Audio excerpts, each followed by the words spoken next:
नमस्कार साथियों। गणेश जी विघ्न विनाशक व शीघ्र प्रसन्न होने वाले देवता हैं। अगर कोई सच्चे मन से गणेश जी की वंदना करता है तो गौरी नंदन तुरंत प्रसन्न होकर उसे आशीर्वाद प्रदान करते हैं। वैसे भी गणेश जी जिस स्थान पर निवास करते हैं उनकी दोनों पत्नियां रिद्धि तथा सिद्धि भी उनके साथ रहती है। उनके दोनों पुत्र शुभ व लाभ का आगमन भी गणेश जी के साथ ही होता है। कभी कभी तो भक्त भगवान को असमंजस में डाल देते हैं।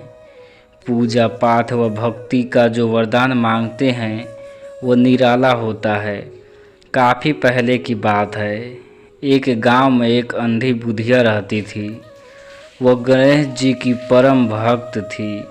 आँखों से भले ही दिखाई नहीं देता था, परंतु वह सुबह शाम गणेश जी की बंदगी में मगन रहती थी।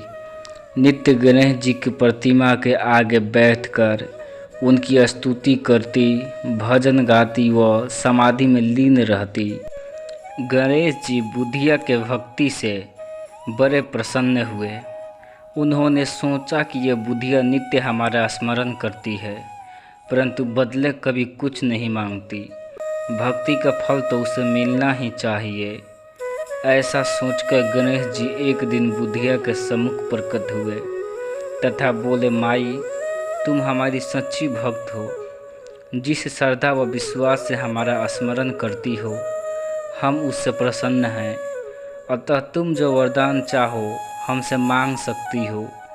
बुढ़िया बोली, प्रभु, मैं तो आपकी भक्ति प्रेम भाव से करती हूँ, मांगने का तो मैंने कभी सोचा ही नहीं, अतः मुझे कुछ नहीं चाहिए।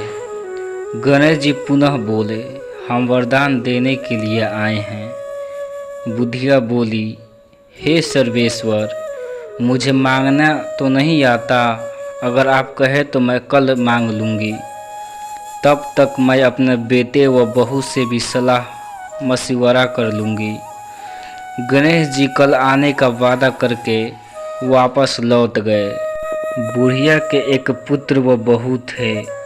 बुढ़िया ने सारी बात उन्हें बताकर सलाह मांगी। बेटा बोला, माँ, तुम गणेश जी से ढेर सारा पैसा मांग लो, हमारी गरीबी दूर हो जाएगी, सब सुख चैन से रहेंगे। बुढ़िया की बहू बोली, नहीं, आप एक सुंदर पोते का वरदान मांगें, वंश को आगे बढ़ाने वाला भी तो चाहिए। बुढ़िया बेटे और बहू की बातें सुनकर असमंजस में पड़ गई। उसने सोचा, यह दोनों तो अपने अपने मतलब की बातें कर रहे हैं। बुढ़िया ने पड़ोसियों से सलाह लेने का मन बनाया। पड़ोसन भी नेक दिल थी।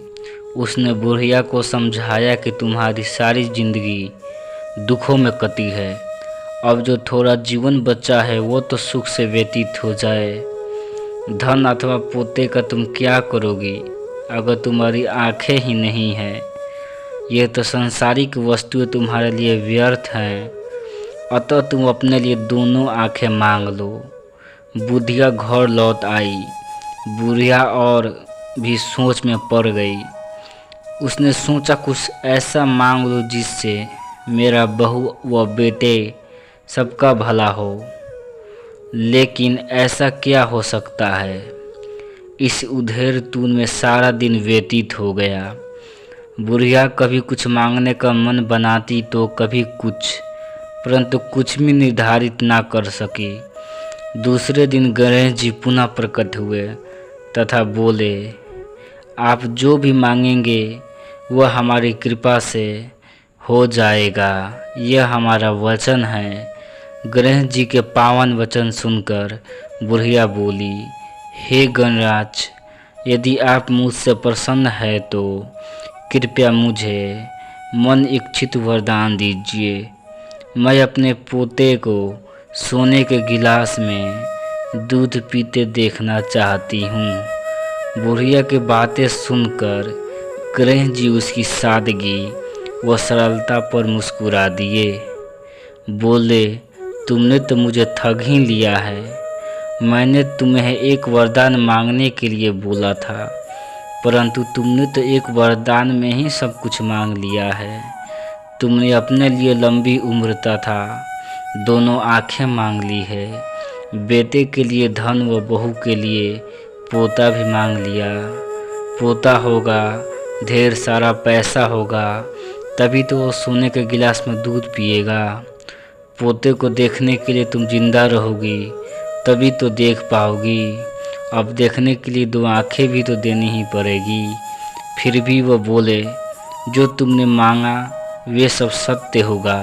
यूं कहकर गणेश जी अंतर्ध्यान हो गए। कुछ समय पाकर गणेश जी की कृपा से बुढ़िया के घर पोता हुआ। बेटे का कारोबार चल निकला तथा बुढ़िया की आंखों की रोशनी वापस लौट आई। बुढ़िया अपने परिवार सहित सुखपूर्वक जीवन व्यतीत करने लगी। दोस्तों, यह कहानी आपको कैसी लगी कमेंट में ज़रूर बताएं और इस चैनल को सब्सक्राइब करें, वीडियो को लाइक कर दें।